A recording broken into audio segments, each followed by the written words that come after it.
Namaste dear students, welcome to our video lesson number 40. We are learning modal auxiliaries and we have already learned the uses of can uses in నేర్చుకున్నాం and in this video we are going to learn the uses of could. We all know about could, how to use and when to use, where to use. అందరికీ తెలిసిందే. Is there anything else to learn? So many people think మన could గురించి తెలుసు అని అనుకుంటాం, but ఎవరికైనా maximum నాకు తెలిసి ఒకటి రెండు యూసెసెస్ తెలుసుంటాయి. అండ్ నా in this and next lesson we are going to learn could be, could have plus past participle, could have been plus past participle and many more structures. First of all కుడ్ని ఎందుకు use చేస్తారు? And చాలామంది తెలిసింది ఏంటంటే కుడ్ని పాస్ట్లో ability, past possibilities చెప్పడానికి use చేస్తారు. పాస్ట్లో ఎబిలిటీ అంటే సపోజ్ కెన్కి పాస్ట్ టెన్స్గా, అంటే నేను ఈ పని చెయ్యగలను. I can play cricket. ఇప్పుడు అనుకుందాం, ఐ కెన్ ప్లే క్రికెట్, నేను ఆడగలను. దీన్నే పాస్ట్లో నేను ఒకప్పుడు క్రికెట్ ఆడగలిగాను అని చెప్పాల్సి వస్తే I could play cricket for 5 hours. I could teach English for 8 hours a day ఒకప్పుడు. But I cannot teach 8 hours. I can teach only 2 hours or 3 hours nowadays.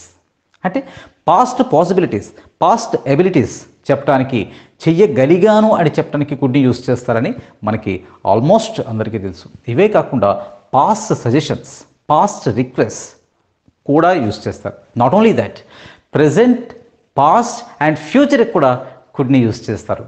Okay, వీటిని మనం లెసన్లో డిస్కస్ చేద్దాం. ఈ లెసన్లో కొంత, నెక్స్ట్ లెసన్లో కొంత డిస్కస్ చేద్దాం. ఫస్ట్ ఆఫ్ ఆల్ కుడ్ని ఎందుకు యూస్ చేస్తారు అని అనగానే ఇమీడియట్గా ఏదైనా ఒక పనిని చెయ్యగలిగాను అని చెప్పడానికి యూస్ చేస్తారు. దీన్నే మనం ఏమంటామంటే past abilities or past possibilities.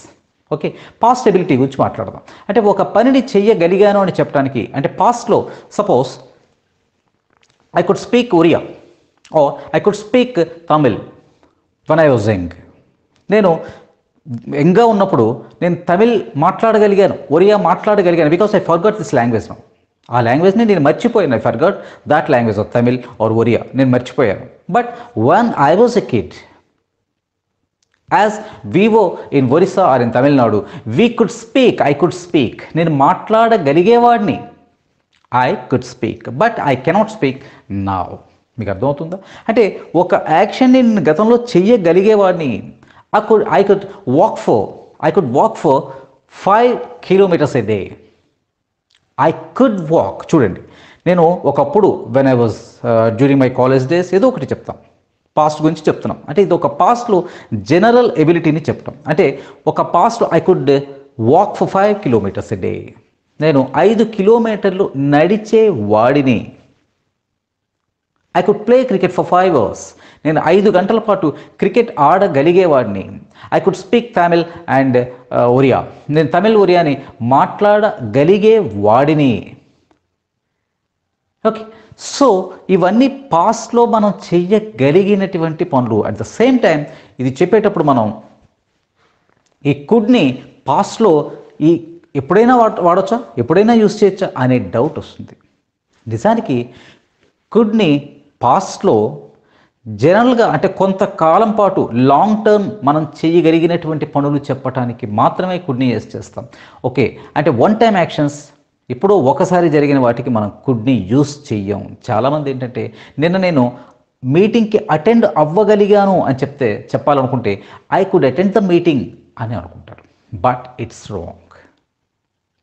Okay, I could attend the meeting yesterday. ఇది one time action. యూజువల్గా we do not use could in positive sentences. For single actions, one time actionsకి మనం యూజువల్గా couldని యూస్ చెయ్యం. అర్థమవుతుందా? ఈ విషయాన్ని జాగ్రత్తగా గుర్తుపెట్టుకోవాలి. For example, I could play cricket yesterday అనే మాట మనం అనం. Okay, I could play cricket for 5 hours during my college days. నా కాలేజ్ డేస్లో నేను 5 గంటల పాటు క్రికెట్ ఆడగలిగాను. This is right. ఎందుకంటే నేను క్రికెట్ని 5 గంటల పాటు ఆడగలిగేవాడిని. ఆ శక్తి నాకు ఉండేది. ఇది కరెక్ట్. ఎందుకంటే కొంతకాలం పాటు సాగినటువంటి యాక్షన్ ఇది.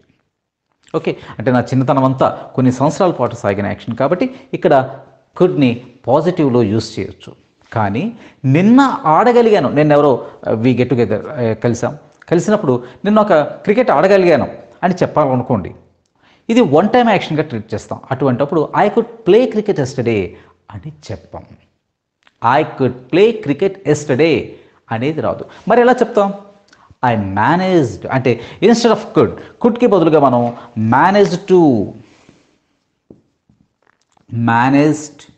To or subject plus was or were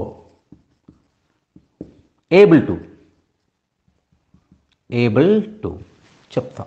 అంటే suppose I could play cricket అని అనకుండా I manage to play cricket, ఆడగలిగాను. ఆర్ ఐతో వాజ్ వస్తుంది కదా, I was able to play cricket yesterday when we met, మేము కలిసినప్పుడు I was able to play cricket and I manage to play cricket, ఇలా మనం చెప్తాం. అర్థమవుతుందా? అంటే ఇక్కడ జాగ్రత్తగా పెట్టుకోవాల్సింది కుడ్ అనేది యూజువల్గా మనం జనరల్ ఎబిలిటీకి యూజ్ చేస్తామే తప్ప ఈ కుడ్ని మనం వన్ టైం చెయ్యగలిగాను అని చెప్పడానికి పాజిటివ్ సెంటెన్సెస్తో దీన్ని యూజ్ చెయ్యం. ఓకే, ఇది చాలా కేర్ఫుల్గా గుర్తుపెట్టుకోవాలి. అటువంటప్పుడు మనం మేనేజ్ టు కానీ ఆర్ వర్ ఏబుల్ టు కానీ యూజ్ చేస్తాం. అంటే ఒక పర్టికులర్ సిచ్యుయేషన్కి సంబంధించింది అయితే మనం యూజువల్గా manage to or were able టునే యూజ్ చేస్తాం తప్ప కుడ్ని యూజ్ చెయ్యం. Okay, when I was young I could attend 3 meetings a day or 3 classes a day. ఒకవేళ నేనేం చెప్తున్నానంటే I could attend 3 classes a day when I was young. నేను ఒక యంగ్గా ఉన్నప్పుడు నేను 3 classes అటెండ్ అవ్వగలిగేవాడిని ఒక రోజులో, ఒక 3 hours అటెండ్ అవ్వగలిగాను, లేదా 8 hours మార్చుకుంటాం. Okay, when I was young I could attend 5 classes or 8 classes a day, 8 క్లాసులు అటెండ్ చెయ్యగలిగాను. ఓకే, ఆఫ్టర్ లాంగ్ గ్యాప్, చాలా కాలం గ్యాప్ వచ్చిన తర్వాత నిన్న నేను 4 క్లాసులు అటెండ్ అవ్వగలిగాను. ట్రై చేశాను బట్ 4 క్లాసెస్ డైరెక్ట్ క్లాసెస్ని అటెండ్ అవ్వగలిగాను. ఇలాంటప్పుడు ఏం చేస్తామంటే I could attend 4 classes yesterday, I tried and I could attend 4 classes yesterday అని చెప్పం. అలా కాకుండా మనం ఏం చెప్తామంటే I manage to take 4 classes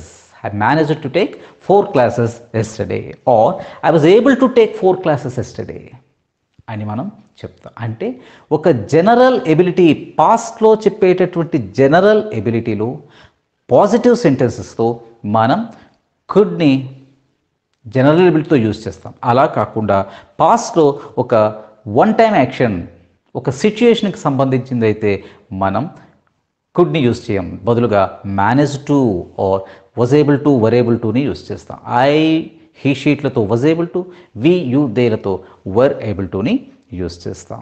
okay, అంటే I could play 5 hours during my college days, I could play cricket for 5 hours during my college days, but yesterday I could play an hour అని అనుకుంటా, yesterday I manage to play an hour, I was able to play an hour అని చెప్తాం. అర్థమైందా? My father actually he passed away. My father could speak 5 languages. ఆయన ఉన్నప్పుడు ఆయన మాట్లాడగారు. ఇది long time, ఆయన బ్రతుకున్నంతకాలం మాట్లాడగలిగారు అని చెప్పడానికి. ఇటువంటప్పుడు మళ్ళీ పాజిటివ్లో కుడ్ని యూజ్ చేయొచ్చు. My father could speak 5 languages, I could speak 3 languages, ఇలా మనం చెప్తాం. Okay, let us take another example. When I was young, I was a good singer and I could sing any song. I could sing it. This is general ability. I could sing any song. Okay, ఇది general ability. అలా కాకుండా when I was young, I could sing, I could play, ఇలా చెప్తాం. అలా కాకుండా I stopped singing and after many years I attended, last week I attended a party and my friends attended too and my friends asked me to sing some songs. But ఇక్కడ నేను 2 పాటలు పాడగలిగాను అని చెప్పాల్సి వచ్చింది అనుకోండి, I could sing only 2 songs అని చెప్పాం. I manage to sing only 2 songs or I was able to sing only 2 songs. ఇలా మనం కుడ్ని పాజిటివ్ సెంటెన్సెస్తో జనరల్ ఎబిలిటీకి మాత్రమే యూజ్ చేస్తాం. Okay, but negative sentences and క్వశ్చన్స్లో కుడ్ నాట్తో జనరల్ని యూజ్ చేయొచ్చు అండ్ వన్ టైం అయినా యూజ్ చేయొచ్చు. For example, I manage to అని ఇక్కడ యూజ్ చేయం. అంటే I could sing any song, but last week I attended a party and I could not sing చెప్పొచ్చు. ఓన్లీ పాజిటివ్ సెంటెన్సెస్లో మాత్రమే మేనేజ్డ్ టుని వాజ్ వర్ ఏబుల్ టుని యూజ్ చేస్తాం. ఓకే, కానీ నెగిటివ్ సెంటెన్సెస్ అండ్ క్వశ్చన్స్లో మనం మేనేజ్డ్ టుని వాజ్ వర్ని యూజ్ చేయొచ్చు, బట్ అవసరం లేదు. ఎందుకంటే నెగిటివ్ సెంటెన్సెస్లో అది జనరల్ ఎబిలిటీ అయినా ఆర్ వన్ టైమ్ ఇన్సిడెంట్ అయినా కుడ్ నాట్ని యూజ్ చేయొచ్చు. అంటే I could not sing, I couldn't sing. కాంట్రాక్షన్లోకి వెళ్తే I couldn't sing, I could not sing. I attended a party, I could not sing, and I played a match, I could not play for 5 hours. నేను ఆడలేకపోయినా, I could not play for 5 hours. I could play for 5 hours when I was young, but last week, okay, I played cricket again, I could not play for 5 hours. I could not play for 5 hours. అంటే ఇక్కడ మనకి general ability అయినా or one time ఒక సిచ్యుయేషన్కి సంబంధించిందైనా మనం నెగిటివ్లో could నాట్ని use చేయవచ్చు. Let us take some more examples.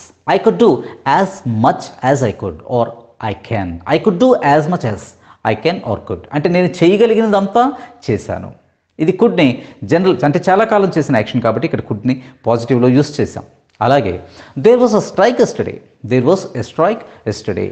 Strike జరిగింది. I could not attend. ఇక్కడ could not negative కాబట్టి సింగిల్ సెంటెన్స్. అంటే I could not attend the meeting on time. నేను ఆ మీటింగ్కి ఆన్ టైంకి అటెండ్ అవ్వలేకపోయాను. కుడ్ నాట్ని ఇక్కడ వన్ టైం యాక్షన్ అయినా యూస్ చేసాం, ఒక సిచ్యుయేషన్కి సంబంధించిందనే యూస్ చేసాం. బికాస్ కుడ్ నాట్ నెగిటివ్ కాబట్టి ఇక్కడ యూస్ చేయగలిగాం. There were last evening, okay, I stayed somewhere. There were lot of mosquitoes. There were a lot of mosquitoes. I could not sleep well. నేను సరిగా నిద్రపోలేకపోయాను. I could not sleep well. నేను సరిగా నిద్రపోలేకపోయాను. Could నాట్ని one time and ఒక సిచ్యుయేషన్కి సంబంధించిందే మనం యూస్ చేయగలిగాం. అట్లాగే hour ex prime minister PV Narasimha Rao గారు కుడ్ స్పీక్. చూడండి, జనరల్ ఎబిలిటీ.